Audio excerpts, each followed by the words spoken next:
الحمد لله الذي أمرنا بالتقوى واتقاء الوسيلة وهدنا على طلب الدرجة الرفيعة له والفضيلة.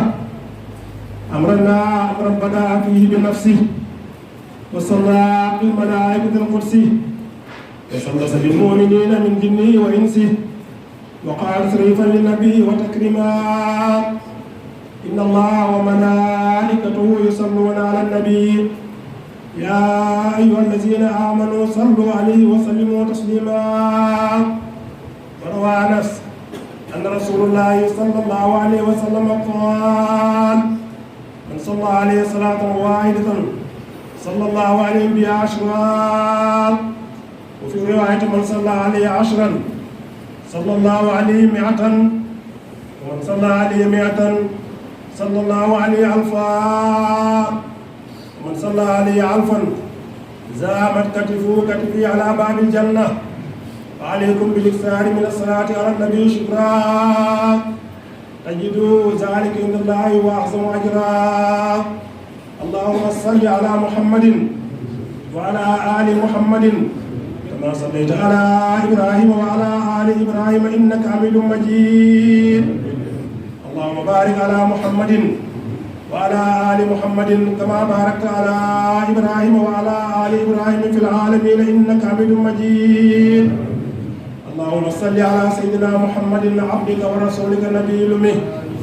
اللهم صل على سيدنا محمد الفاتح لما أغلق والقادم لما سبق ناصر الحق بالحق والهادي إلى صراطك المستقيم وعلى آله حق قدره ومقداره العظيم.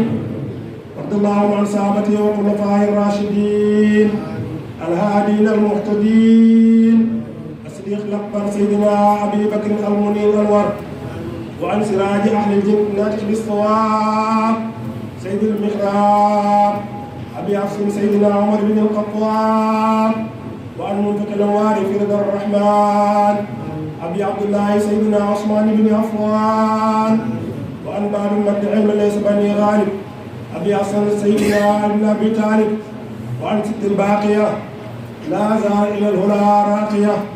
اللهم انصرنا بهم وانصر من نصر الدين واخذل من قتل المسلمين.